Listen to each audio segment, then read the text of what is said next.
might be watching this or listening. I'd be like, hey, they lost in the first round. They already blew it really horribly, or they could be on their way to glory, but let's do this, Gators. Before we begin, here's a quick disclaimer.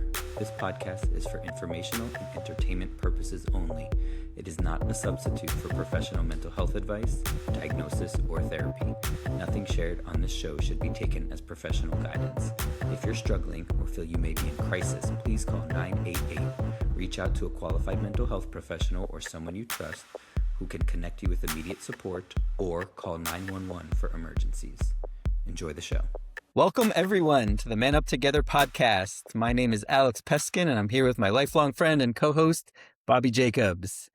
Episode 5 today. Here we are. Yeah. We are so thankful, as always, for everyone continuing to listen, share, participate on Instagram, send us emails, all of those you mentioned last episode. Find our wives on the carpool line. It's just fun to be able to talk about something that matters for everyone and see the impact that it's having on people. So very cool. Fun to connect with people from our past. It's been good to have family members reach out that are listening and participating. So yeah, we appreciate it. This is a lot of fun. Like we've talked about many times, I think we would do this if nobody listened. True. But the fact that people are listening cooler. and continue to listen, it just makes it that much more worthwhile. And it just feels real good that maybe we're making a difference. Maybe we're helping. I mean, if not, maybe we're being entertaining, which maybe that even could work too, yeah. right? And so share the love. Once again, you should follow, rate, listen on all 3 of your favorite podcast platforms. I learned how to subscribe on YouTube this evening. So beautiful. Well done. Thank you for being a part of the team Great. here. And follow us on Instagram. Post something about us. If you've got one of those stickers, do something funny with it. Take a picture, tag us on that. We'd love to see those things going around. Yeah. We got a comment on Instagram. Oh, we did. Yeah. So again, talking about feedback and participation, we got a comment on Instagram. So Mark, thanks for sharing with us. My brother, looks just like me, a little less good looking version of me, right? We really appreciate it. Mark, you're in a new community in Nashville, and you're making it your own, and really appreciate you talking to us about what is it? Men and their meat? Men and their meat. Men and their meat, which, maybe you don't Google it on your work computer, but it's a group of men in Nashville that get together and grill meat and barbecue and cook meat, but it's an opportunity to come together, and it's an opportunity to be in a community of like-minded individuals, and just love that comment. Love that we're sparking some discussion here. So Men in Their Meat, follow us, like us, guys. Yeah. Share us, whatever you want. We will do the same. It's a cool thing and really an interesting vibe. So Mark, thanks. Really appreciate you reaching out. If anybody else has any comments, or if this has sparked any ideas, some of the things that you do, some of the kind of consistencies or similarities, let us know. We want to learn about these things too. If there's a cool club that you're a part of, if you do some curling with the guys on Thursday nights, let us know. And hey, maybe we'll head out there and do it with you. So love it. Yeah. Thanks, Mark. Appreciate it. Yeah. So we've got Why Do Men Like This? Today we're also going to talk about grieving. Yep.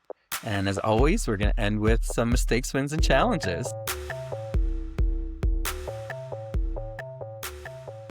So today, Why do men like this? we're going to talk about something that's already started now. We're recording this on Tuesday. So Tuesday after Selection Sunday. So March Madness has not yet begun. The tournament has not yet begun. So when you're listening to this, some things may be out of date. Some hearts may already be crushed. But here we are. Many brackets will already be broken. It is March Madness. Yes, you've already had the full first round by the time you're listening to this. So today, for Why Do Men Like This, we're going to talk about gambling.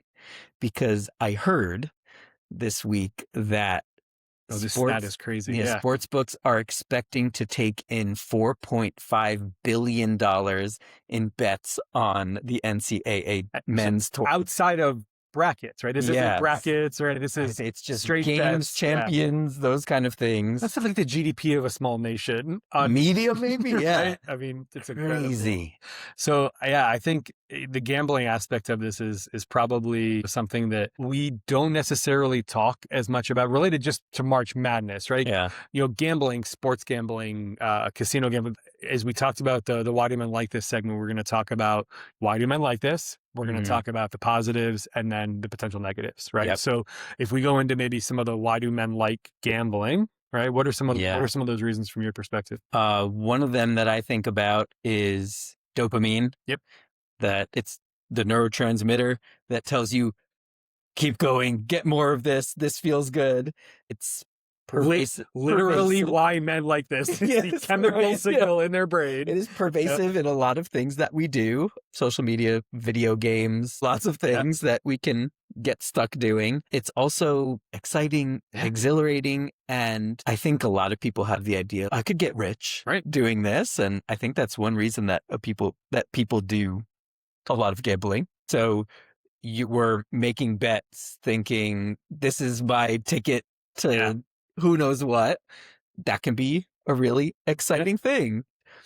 Men also generally, especially young men, have a higher risk profile than women do. And again, this is generalizations. It's not all or nothing. Lots of women eat meat. Lots of women like gambling. Yeah, exactly. Just the stereotype says more men. Right. So it makes sense that this skews toward men as well. You want to talk about some of why this might be positive? I think what I'll do for a positives is give you a real quick story. So we were roommates for a few years.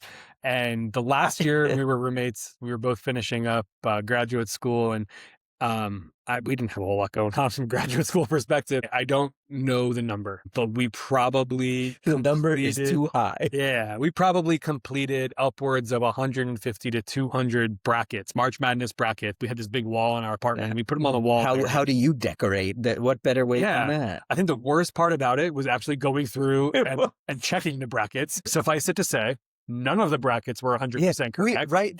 That's actually an important thing to think about. Because if we do enough of them, that was the thought. We can probably get maybe not perfect, but we can get some really good ones. Right. I don't think we got any. I think they were all just as bad. I think our first brackets were just as good as silly brackets, right? Where we were like, picked a mascot to go with. But the point of that story is it's camaraderie, right? I know that at work right now, we've got a bracket pool, right? It brings people together. It's that conversation at the water cooler, right? That may or may not exist anymore. But there's a camaraderie aspect of it. And I think it's not just March Madness brackets. When we think about gambling, you go to the casino with a friend, right? You're sitting with a buddy at the casino. You're sitting with a buddy at the sports book where you're doing that gambling. You're sitting with a buddy at the horse race, right? Whatever it is, wherever that gambling occurs. I mean, we have poker nights at the house, right? Well, that makes me think too, while we're talking about what could be positive, kind of differentiating between making bets and, at least in the March Madness version, making bets or filling out a bracket. Yeah. Because I think a lot of the camaraderie happens in the filling out a bracket kind of things, where you're filling your brackets with everyone from work or all of your friends, doing boxes during the Super Bowl, where you're maybe doing a wins league where you pay a little bit of money each week and you pick which football teams are going to win. Fantasy football is good. You're paying once a year, usually not too much, once a year. Can we take a second though? Who won the fantasy league that you were in this year? I'm just curious. I honestly just can't remember. It must have been insignificant. Yeah, it probably was. It was Bobby. Yeah. Congratulations. Thank you. I needed to put that in there. We'll have a whole nother episode on that one. Don't worry. I'll have the trophy just but there.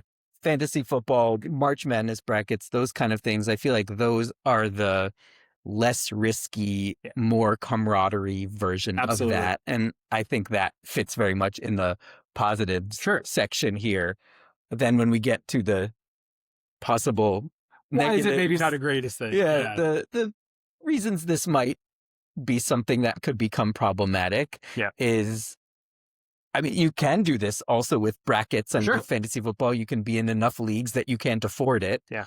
But a lot of people also put a lot of money down on bets. Yeah. Again, hoping that they're going to maybe get rich and doesn't always work because the house always wins. Well, the house always wins. And I think it's always easy in our minds to go back to, why did you do that bet? Well, the guy over there just won $1,000. So I'm going to do the same bet that he did. Yeah. And it's like, yeah, but the guy standing next to him is crying because he lost his truck, right? So I think going back to the why do men like this, it is that dopamine. It's that sense of euphoria when you do win. And I think it's important for us to recognize that people can have issues with gambling. Gambling is an addiction. You have a stat on gambling addiction. Oh my gosh, yeah. I learned that research studies showed that gambling addiction is the addiction with the highest suicide rate. Yeah. And the reason behind that was because it can be so secretive. You can do it in silence, right? You don't see signs of it. You can do it in silence, hidden on your phone, going somewhere away from your home, and you could be deteriorating your funds and your wealth or your children's college future, your mortgage, anything. And then it gets too big. And so that's a really scary one. And we do hope anyone who might be listening to this and feels like they might be struggling with something like that they do find a gambling hotline or a Gamblers Anonymous where they can seek help from people who can. We're not trying to make light of something that for some people could be a serious challenge, right? But again, you brought up the guy who, right? You said he won $1,000, but the guy next to him lost his truck. Also, that guy who won $1,000, you don't know what he did yesterday, right? You might, and you know what that might have been his first bet and won $1,000. Now he says, "I'm bulletproof. Yeah, here we go," and he might win again.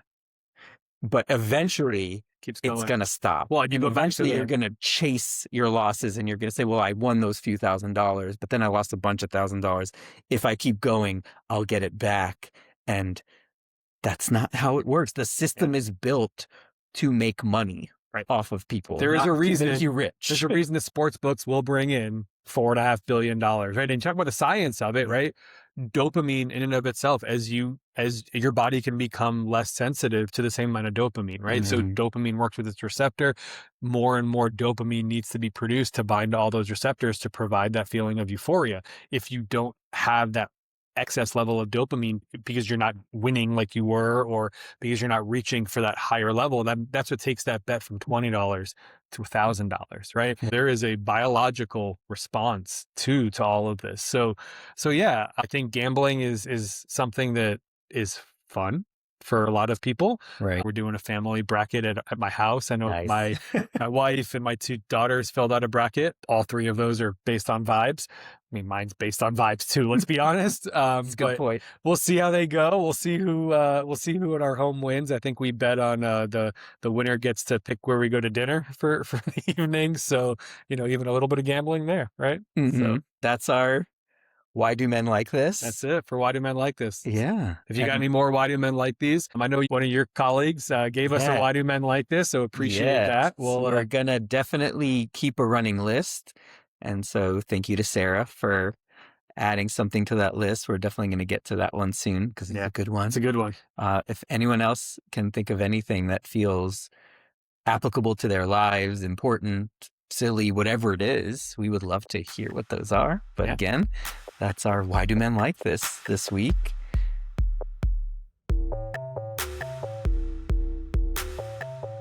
Now we're going to dive into grief.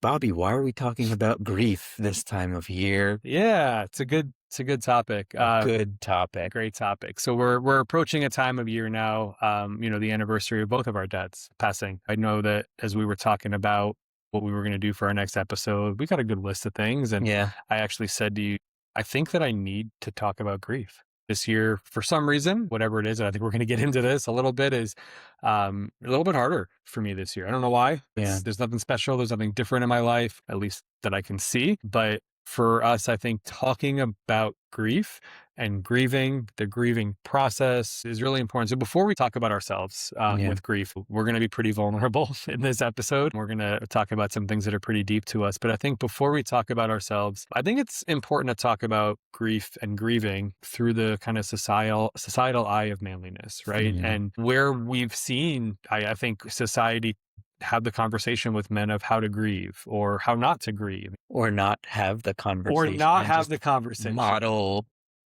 a lack of it Yeah. or a partial version of it. Yeah. There's definitely a sense in some places of get over it. There's a sense in some places of, well, you're a man, so therefore you need to be able to deal with this better than other people. Yeah, I think it fits a little bit in a lot of what we talk about vulnerability and struggles with vulnerability. Men are still generally socialized, or at least our generation was still generally socialized not to be free flowing with our emotions. And so why would it be any different with grief? You should hold that in. You should not show your weakness.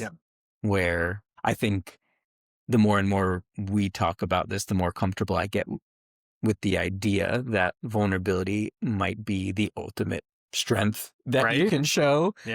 But it's coded as weakness. It's coded as weakness. And I think, especially around grief, it's coded as serious weakness, you know, and it's, you know, we should be able to deal with the loss and move on from it and deal with that loss and maybe not let it affect our day-to-day lives. And I'll tell you right now, I can't do that. I haven't been able to do that. I don't want to do that. To be honest with you, I don't want to not let the significant loss of my father not impact every single aspect of my life like it has. And so when I think about grief, one of the first questions that I think about is where was your first understanding of grief? Where was your first understanding of the grieving process? Who was the first person to maybe model grieving to you growing up?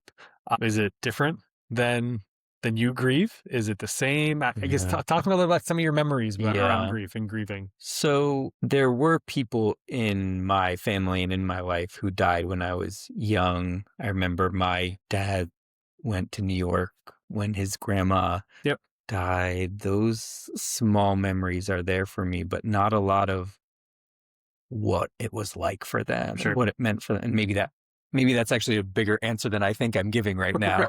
There was not a lot of signal of this is what it's like. My first real feeling of grieving was the first grandparent I lost. I was 20. I feel like that's very lucky. But I do remember when I came home from college, it had happened the day before. So they were waiting for me maybe the day of, whatever it is. And they told me my grandma had died. And I remember sitting on the bed and like ripping the sheet. And there was this instinct in me that said, like, don't lose it. And I remember shedding tears. And I remember continuously throughout the weeks after that, shedding tears here and there. But it was very controlled and limited. Because you thought you had to be? Yeah.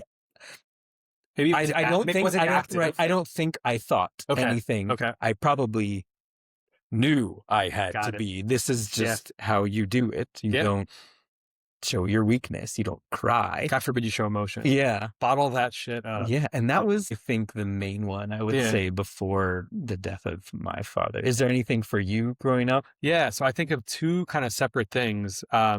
So growing up, my dad's dad, so my grandfather, he passed away before I was born. My dad was relatively young when his father passed away. So my whole life, my grandmother, my dad's mother, lived with a sense of grief that kind of changed her personality, at least from the way that I see it now, right? Obviously, as a child, I didn't see this. All right, I saw her love for my grandfather. It was something that was pervasive throughout her whole life.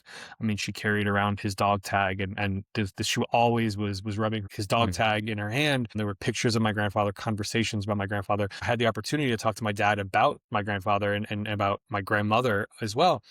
She changed after he died, and there was a difference in her as a person. And I think that was, as I think on it now, maybe my first and kind of very consistent kind of understanding of, oh, well, this is a grieving process. It was never a huge outburst of emotion. I think my first grief that I experienced as a person was around a pet passing, actually. We grew up with dogs my whole life, and My first dog that passed away was a boxer named Rocky. I remember my parents included my brother and I in when it was time to put him down. And that was my first, I would say, true experience with grief and the grieving process. We had a very, I love my dog, right? Like every young kid loves your dog. Since then, there were aunts and uncles and I would say more distant family members that passed. I've had some friends that have passed, but nothing I would say that was a traumatic instance until my dad's passing. Yeah, but it's interesting listening to you talk about this because what I think about is my children. It sounds like you and I grew up with a very different exposure to the idea of loss and death and grieving, where for me, there was just about nothing. And I know for my daughters, because my dad died before they were born, a year before my first daughter was born, I was still heavy in the grief process and raising them. I wanted him to be a part of my story. I wanted him to be a part of our conversation. And so my daughters are growing up what sounds like much more like your experience. Yeah. And for better or for worse, sometimes I'll be in the car with my youngest and she'll say, "Hey, Dad, you remember your dad died?" Yep. "Thanks, babe." Yep. We'll drive. That's what I wanted to think about today. We'll drive by cemeteries, and my older daughter, and now my younger daughter as well, they'll look and they go, "Is that where Saba's buried?" My dad was Saba to them. And like, no, but again, it's that like recognition that that's where dead people are. Yeah. That's where we buried our loved ones. But where it's this very innocent question, and I'm sure with your younger daughter, it's an innocent statement. Yeah. She's not saying it to jam that knife and twist it. I actually think she's saying it in a way to connect. Yeah. It's a deep connection. It's a reminder for sure. Yeah. It's funny you brought up the cemeteries though, because she calls it your rock. Grandpa Jonathan went to his rock, the headstone. And so I think one of the things too for me, my younger daughter is named in memory of my dad. And I know your older daughter is named in memory of your dad. And it's hard sometimes because obviously I want my children to be their own person. I want my daughter to be her own person, but I also want her to carry a piece of my dad with her. And that for me is the first letter of her name. So as we talk about conversation and memories is how we memorialize people in our brains after they pass.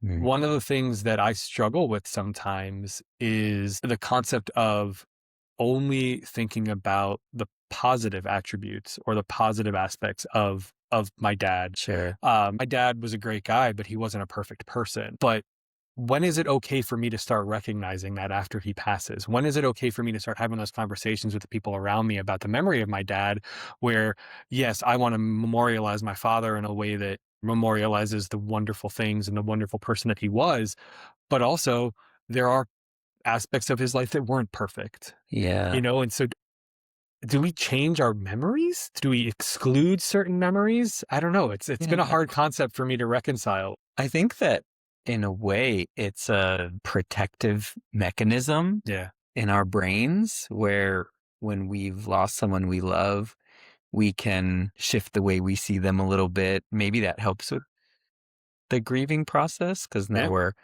honoring and feeling happy about their memory, and it keeps the positive with us. We can't fight with this person. We can't argue with this person, but we can enjoy the memories that we had with them.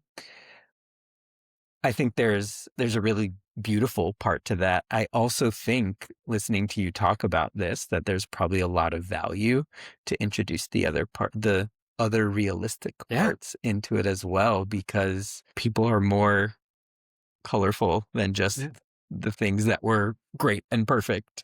I think for better or worse, we are responsible for building the memories of our fathers for our children right now. Yes, my daughter, thankfully and amazingly, had the opportunity to meet my dad before he passed. She was very young. She's, I'm sure, has no actual memories, right? But her memories are what we have built up for her, Yeah. right? When we talk to her about the times where, she sat in his lap and visited him and played with his cat in the cat house in his apartment, right? Like, yes, I'm sure that she does not remember crawling through the cat gym in his apartment, but she does because we have built that memory Yeah. for her, right?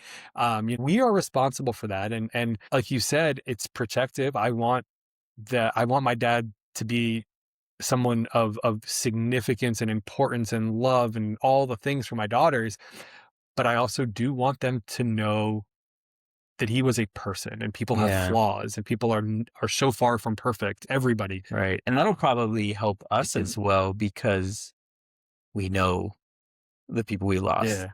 and we know the flaws that they had. Yeah. And I know early on, after my dad died, I was heavily just in the positive. And then things started to creep in. Yeah. Some of those less positive things, some Mhm. of the things that were more challenging. And it actually was really hard I was about to ask that. early on. Mhm. And It almost makes you wonder, like, am I destroying their memory? Am I right, but I Yeah. think that's where this balance can happen, because the more it comes in for you, right, you have to find that balance of knowing you love this person and you want to remember them for all the great things. And to remember them fully means you also remember their other human parts, that if you can convey that, I think, in a gentle and respectful way to other people, especially children, Mhm. then you have the same experience, right? When you're feeling complicated feelings about someone, if someone else is just fully idolizing them, maybe you can't fully connect on that. But if they know, he was human and there were tricky things, but he also was this really great, like you have the whole experience that you can connect over. At least that's the way that I think about I it. love that. I love that. So as we talk about grieving and grief, for me, I think about it in stages section. It's, for me, obviously there was the acute grief. I found out my dad passed, and for me, I found out my dad passed with no warning, right? There was my dad wasn't healthy, but there was no indication that my dad was going to pass, and found out that he passed very abruptly. So it was something that there was no preparing for. And so there was a traumatic event that happened and an initial grieving process that happened. And I remember very distinctly, my wife was there when I found out, and there was a very guttural and significant, I had a very physical reaction when my dad passed. My wife says I made a sound that she had never heard before. And then that grieving continued to change and continues today, every second of the day, to change and manifest itself differently. And so when I think about that process, though, there were certain things that were very helpful in that process. Initially, there was, conversations that I had with you, with other friends. I was in Missouri when my dad passed, and quickly the next morning went to Florida. What was really powerful to me was the people that reached out while I was en route to Florida. I don't remember anything about those flights. I don't remember anything about, I don't know how I got through the Orlando airport, which is where I connected from Missouri to South Florida. I remember seeing my brother at the airport, and then I remember seeing friends that I needed to be there for me. And I needed certain things at certain times. And one of my closest friends that has been, we've been together basically my whole life, my friend Brian, he showed up, and what I needed at that time was a drinking buddy. And he was there. He knew that's what I needed. It was unspoken. The next day, you were there. Our friend Max was there. And I needed different things. And I think that it's how we show up for others. And again, I'll just speak for myself, how others showed up for me that helped me in that grieving process and were there in whatever aspect I needed. I think sometimes with grieving, and we're going to get into, we'll lighten this up a little bit. We're going to get into some of the kind of things that people say, but I think sometimes in the grieving process, it's sometimes hard for those around the person that's grieving, mourning, what have you, to really show up the way that person needs. And so I don't know how to reconcile that, right? Yeah, I think that's such an important point because the way that our bodies kind of hold the impact of an experience comes from the way that we were held in that Yeah. experience. And so I think you're naming something so important. You had a very, you called it abrupt, very sudden loss of your father. Yeah. And had you been kind of just left alone with that, Right. it probably would have crushed you. It would crush anyone Right. in that situation. And you needed people around you. And some people probably did a better job than others in that. That's a part of your story. There's a lot of research around what makes a traumatic event traumatic. Yeah. And it can be like the biggest traumatic of traumatic. And you can survey different people who were all there for that same thing. The factor that they find to be the one most important that tells you how much it impacted you, how painful it was, how long it lasted, what side effects per se came from that, always traces back to how did the people around you handle you in that moment? Yeah. Did they make it feel okay for you to fall apart? Right. Did they show up for you? Did they shame you? Did they invalidate you? Did they just kind of leave you to be alone? Did you not have anyone who you could go to? Yeah. Right? That's the level of impact. It's I like who that. was there Yeah. for you. And that's our thesis again, Right. right? We're Together. trying to man up together because it has such a strong impact on us, what it means to be together. And I didn't realize that I probably needed to talk about something about this in this episode as well. But as you were talking, I realized a very integral memory in the death of my father. And so my experience was very different. My dad had prostate cancer for 7 years. He had very successful treatments until, as I'm sure lots of people whose families have gone through this know, they just stopped being successful. Yeah. And we were given a period of 6 months. And then they're like, actually, it's like 4 weeks. And so we're like, we should go down. Right. And it actually was one more day after we went down. But we were talking to him in the hospital. I got to say thank you to my father. And that felt like a huge impact for me as well. And then I came home that night. I knew we were gonna go back the next day. We were gonna bring him home, and we were gonna be with him for the last few days. I remember speaking to you, and then the next morning, the hospital called, and maybe we won't do video for this one. And they said, you need to get here. This is happening. And we're sitting in the hospital surrounding my father. He's not doing well.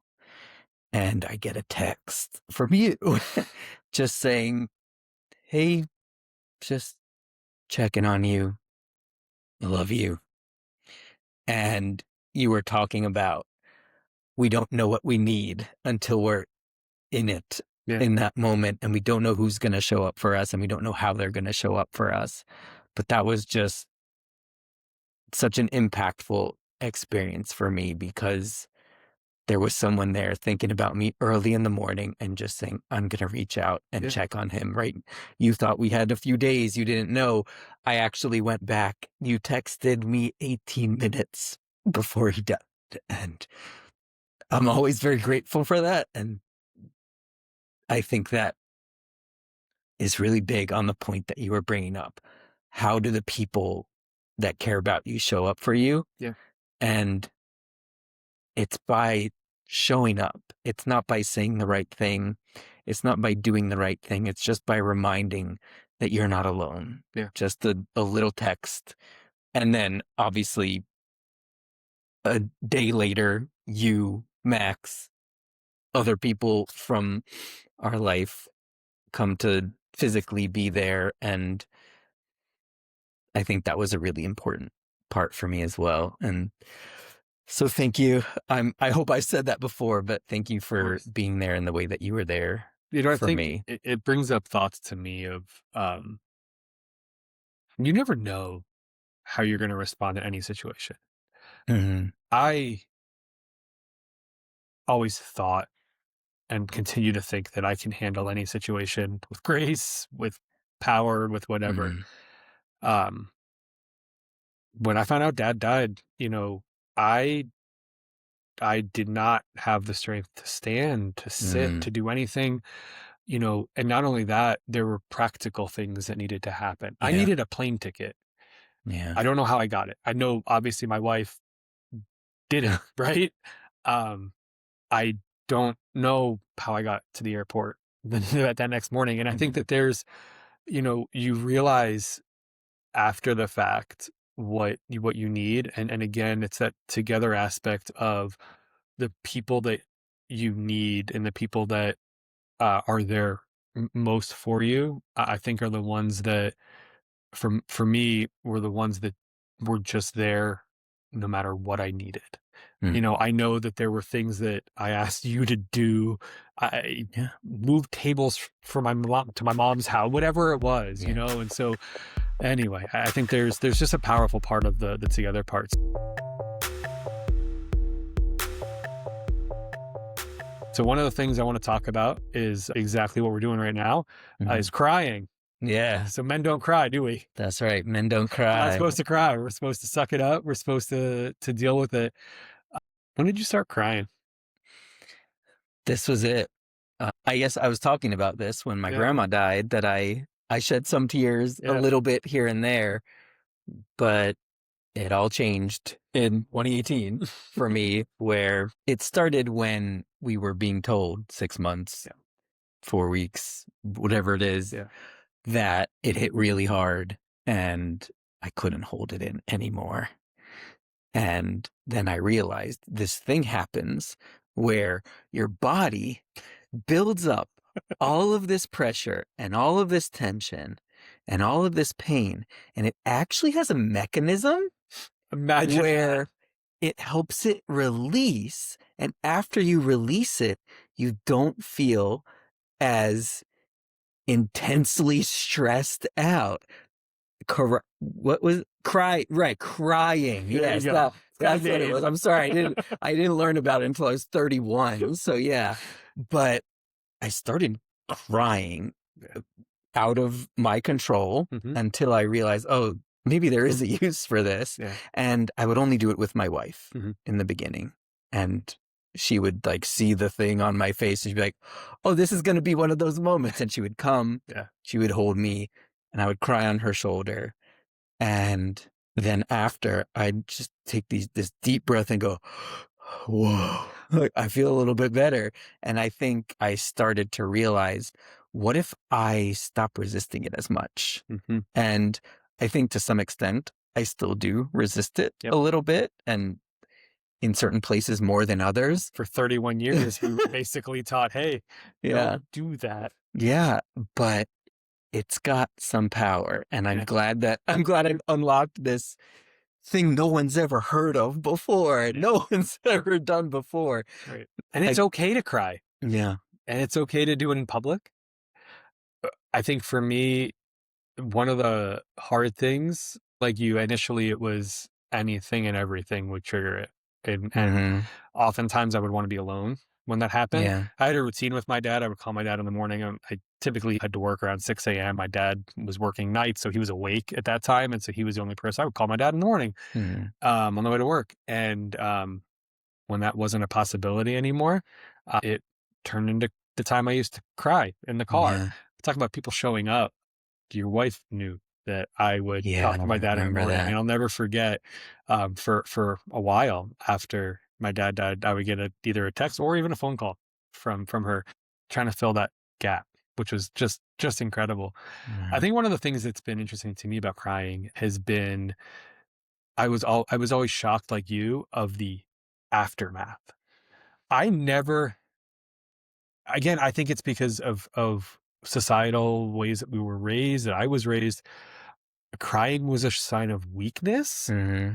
And now crying is an action that allows me to be stronger after I'm finished crying. Oh, yeah. And I'm able to have a conversation that maybe I wasn't able to actually get the words out because I was welling up with tears, let them out, and then I can have a conversation again. I'm stronger after I cried. I'm stronger after I got that feeling out. And it's just been a crazy different thought process for me. The hard part, I think, for me sometimes is the inability to predict what will will trigger the crying, what will trigger the emotion. We were in the car on the way home from Costco the other day. Girls were being young children in the back of the truck, and my wife, I looked at her and I wanted to just tell her, hey, like, this month is going to be hard for me. I recognize that this is going to be, I couldn't get the words out. Yeah. And then I got the words out after I cried, you know? Yeah. And so again, I think there was this recognition of it's not weakness. It's allowing me to be strong again. And that's, maybe I'm just reframing that in my head and it's a way that I'm doing it. And you know what? I don't care. It was framed in our heads artificially in the first Right. place. So I think this one actually sounds healthier. Here you go. Right. We talk about vulnerability in this way. Vulnerability, that's where you're showing your weakness. So you shouldn't do it. No, vulnerability is you're showing your genuine, authentic self. Yep. And now someone can be with that part of you and you can show that you're confident with that part of you and it matters. Yeah. And I think you're talking about the same thing. Your genuine, authentic self is really, really sad. And it's And you show okay. being sad and you're like, oh, right. That, again, that mechanism that my body has Yep. made me be able to handle being sad and now talk about it and move forward. Yeah. And I love that. I agree.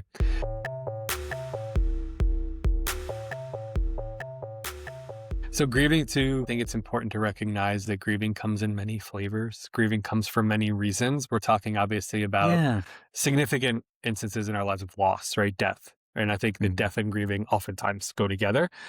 I think people grieve lots of different things. People grieve experiences that they have had, that they want to continue to have. I know that after a vacation with my family, I come home and at least for a couple of seconds, maybe after a couple of days of unpacking and relaxing, there's that, man, that was awesome.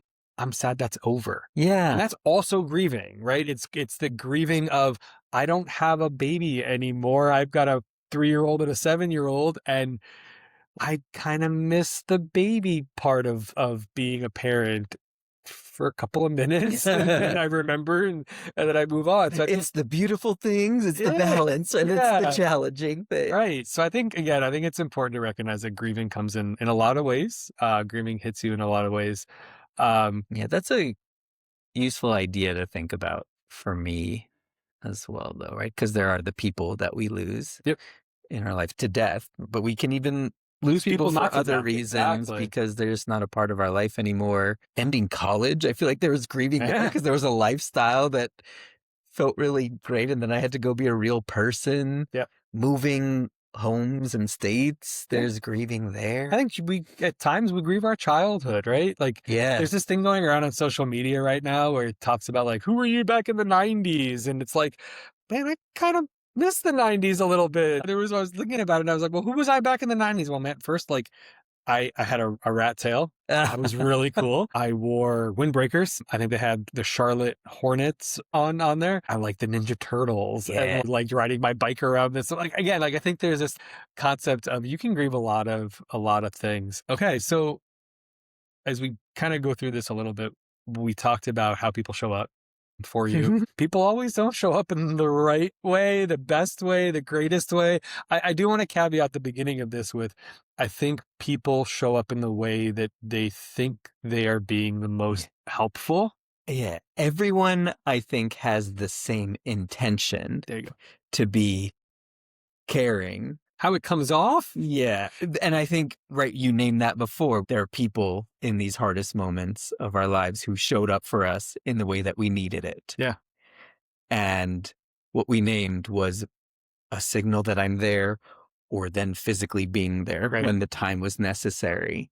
Those are the things that stand out most. Are you there for me? Can you just acknowledge my experience? Yeah. But there's the Things that are the less helpful. intention also comes when people sometimes don't realize, but they're going through something challenging as well. They struggle with the idea of death or Mhm. grieving, or they just don't like seeing other people sad. It is uncomfortable to be around somebody who's sad, right? And Yeah. especially if in situations where you may not be sad. There are people that came to my dad's funeral, and I appreciate every soul that was there, but there were people that were there that maybe weren't sad, and that was Yeah. okay. Yeah, I think in a good way Right? sometimes. But they were maybe a little uncomfortable around people that were sad. And so what we're circling here is, what are some of the things that we have heard from people? Again, best intentions, there to care. I just think it's fun. What are some of the things we've heard from people that maybe weren't the most helpful in the moment? So my favorite, they're in a better place. Yeah. You know what? He's in a better place. The best place that my dad can be. Sure. Right here. He is fine, but I want him to be next to me Exactly. right now. So they're in a better place. That's one. It was his time. It was his time. Yeah. Yeah, that's a good one. They're watching over you. They're always watching over you. Wonderful. Appreciate it. Yeah. And maybe one more. This too shall pass. There you go. They're very philosophical. Yeah, right. We're talking about just acknowledging, being present, accepting. I think You'll get through this. Yeah, the underlying message of this is, don't be sad now. You're not going to be sad later, so just don't be sad now. This too shall pass. This too shall pass. Don't be sad. So, yeah, it's fun to think back on those now. Maybe for me, it's a lesson. I'm sure I have said things in uncomfortable situations that were very unhelpful to the other people around. We should acknowledge that. Right?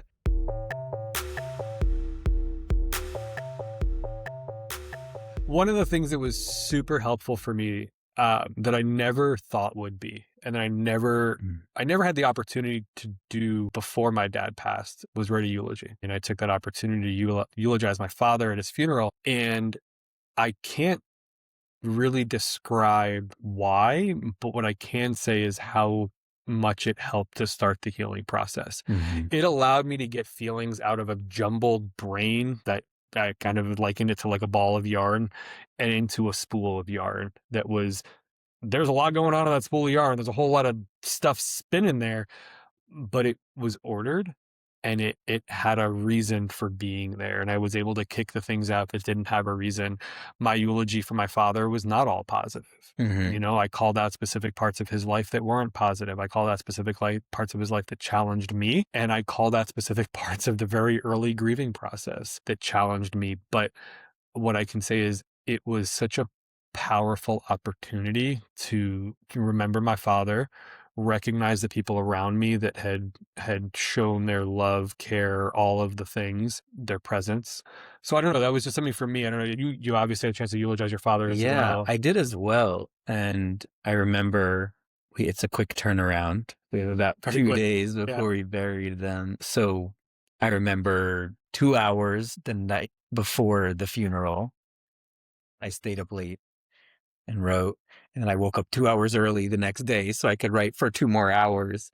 And I feel like, thinking back to it now and listening to you talk about it, I liken it to art therapy. Interesting. Like, we are painting this picture of an important person to us, and we're weaving in meaningful experiences and our feelings. And as we're doing it, we're feeling the feelings. And then we are sharing those with the people around us and displaying it for other people. Yeah. And it's such an experiential way to go through that early grieving process, that honoring, that being honest with ourselves and with other people. And just as you were talking, I was like, never thought of it that this way. makes really so much sense. Have you read your eulogy since your dad's funeral? I think very early on. I read it once or twice again, but I haven't since. Have you? I have. Do. I wouldn't call it a regular basis. When I'm this time of year struggling a little bit, I'll read it and I'll think about it. I haven't read it out loud again since then. I haven't read it to somebody. I haven't shared it with anybody. it is on my computer. It is something that's saved in a file on my computer and will always be. I don't know if I find it healing, if I find it an opportunity to just take that breath again around this time of year, but it's something that I do actually every so often. And I think part of it too for me a little bit is, my dad's buried in South Florida, Miami. We don't live in Miami. Yeah. So the opportunity to go and visit. Do you go when you go down there? I do. When I don't go every time. Yeah. I try. I used to go every time. Yeah. I go almost every I time. feel bad when I don't Yeah. go. I feel like I should be going. Now that my mom has actually moved out of South Florida, my brother doesn't live in South Florida. Right. I think about it more and more of, I don't know when the next time I'll be down there because I don't have a reason to be down in South Florida. Yeah, that's interesting. So yeah, I think there's a part of that that's, anyway, it's interesting. I want my girls have not, that's not true. My girls have been. We had a picnic with Saba once. Ooh, I remember bringing my girls for the first time. That was pretty heavy. Yeah. It hits me different every time too, though, even when I go. I remember last time I cried in the car on the way there. Yeah. It's like my mom was like, oh, here it is. I'm ready now. It usually would happen like I'm already there. And right. But yeah. Yeah. I think, again, it's just one of those things that how we deal with this throughout the rest of our lives is going to be different throughout the rest of our lives. I did not understand my dad's grieving process for his dad at all growing up. I don't know that I understand it now, but I feel it now. Yeah. I feel that there's grief there and there's grieving there. My dad, that jerk, didn't have to grieve his parents. I had to grieve. You had to do it for him. Yeah. Right. Yes. They lived really, really long, beautiful lives, but that means that I did the grieving for him when they died too. Yeah. It's one of the things that we talk about the things we hope and the things we're scared of. For me, for my children, I want my girls to be okay with death. Yeah. I want them to know that death is a part of life. And we can't avoid it. Bottom line, biologically, we can't avoid it. Yeah. And it's a little heavier and maybe darker sometimes, but I think it's deeper and more meaningful as well. Absolutely. To know the full experience of life. Yeah. I think it's a good part of that and something that's important to us. So I'm cool with stopping talking about death and grieving. I appreciate the vulnerability, the memories. It's funny because sometimes you don't want to say they're good memories, but the feeling I had seeing you at my mom's house, that's a good memory. It was a real shitty reason you had to be there. Yeah. But it was a good memory. And it was a good reason that you were there to be there. I guess I want to add one more thing there too then, because that feels like a really meaningful part for me as well. That it really, really sucked. Really to lose my dad, to be there when my dad died. But a part of my memory now is also always how many people showed up and the joy that we had. Absolutely. Sitting in that house, remembering him and drinking his scotch and being able to laugh and to smile and to have a reason to be all together, but also a person to honor when we're all together. And I think that's something that can get lost in some of the experience as well. Even when I think about it, sometimes I lose that part and don't think about it directly. But when I can remember that part, I was able to feel close and connected to the people who mattered to me and who I mattered to in a way that I think has like never been the same before or after. Yeah. So, I mean, my dad died during COVID times and people that were not able to travel physically to my dad's funeral, like thankfully we had Zoom, right? Zoom was a thing, Skype, whatever. And I'll never forget the first night after dad passed, it was like the Brady Bunch, right? You had all the squares on the camera of all the Zoom cameras, but like people were just going around and talking about dad in a positive way. That is a core Disney, thanks Disney, a core memory, right? But right, like it's one of those that memory exists because of an absolutely horrendous thing that happened. Yeah. But that is such a positive memory that I will carry with me in my life forever because of it. So yeah. Love that. So yes, thank you for I appreciate let's go on a journey together. Through the depths with me here. And it's okay to cry. We can dedicate this one to our dads. Love it.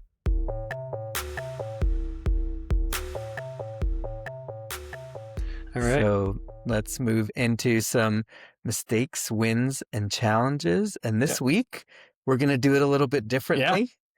We're going to take a broader look at some mistakes, wins, and challenges in Society. society. Yeah. So the mistake, I know this one is maybe a few weeks old now, but there was a story that came out that one of the AI companies, Anthropic, chose not to continue their contract with the Department of Defense because they didn't want their technology to be used for autonomous weapons. So that was where there is no human on the other side, and surveillance, even surveillance of the United States. Right. And they were threatened, and they stuck to their ideals, stuck to their guns, and they said, no, we're not going to do this. Yeah. They lost the contract, And significant amount of money. They lost the contract. There is still a threat that there's going to be more repercussions for them, but society has kind of moved around them. Yep. And that's not the mistake. The mistake is, I think that OpenAI, I think one of the first moves they did was to come out in support of Anthropic. And then the next move was to say, but we'll sign our contract. You guys can use we'll do it. Do autonomous weapons and surveillance and whatever you want there.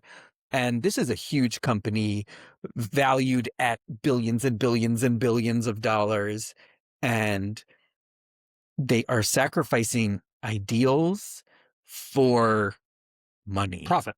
Yep. For the idea of what kind of benefit they can get versus the benefit that the society can get by having companies and corporations who stand up for humankind, I think, as a whole. And so I feel like that's a pretty big mistake there. If I were in their shoes, what would I want to learn from this mistake? That sometimes there are things bigger than profit. And sometimes we have to be really careful and look at our priorities and how they're going to impact other people when we think of what it means to be a man, to provide, to protect, to care for others. Sure, maybe our shareholders are some of those people, but I think the way that humankind can be impacted by these things should be maybe a little bit higher on that priority list. Yeah, so, I agree. People think, we ask the question sometimes, well, what can I do as the little guy down here? You talked about there's a movement going around. Resist and unsubscribe. Yeah. It was other companies as well in February, but they honed in March, especially after this story came out, and said, let's just vote with our pockets. Right. And show people that everything shouldn't be based on profit only. That's it. And they did some of the math, and based on their multiples, and I don't understand it all, but if you are paying the $20 a month for OpenAI and you stop doing that in the year where now you're not paying $240, that $240 translates to about $10,000 in their value for their company. That's a lot for one person. Their click is worth it. So no, I agree. I think it's a good mistake. I appreciate you bringing that up. So win, I'll do the win. We're going to do another societal win, if you will. So we're going to toss this one out to Michael B. Jordan.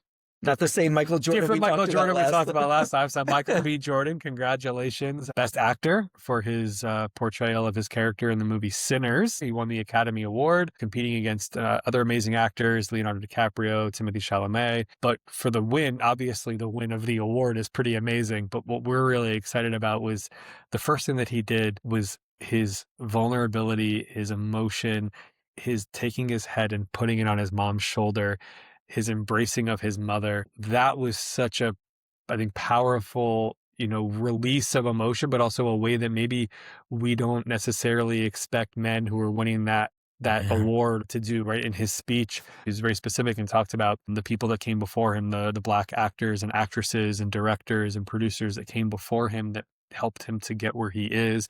And again, the embrace of his mother. And so we thought that was great as we think That's about a real man. That's a real man, right? I mean, as we think about that vulnerability, all of the things that we've kind of talked about. So Michael B. Jordan, congratulations. Thank you for showing us what it's like to be a man in the Academy Awards that's section. right. So, all right. Challenge. We're going back to the theme of March Madness here. Got to go with my Gators.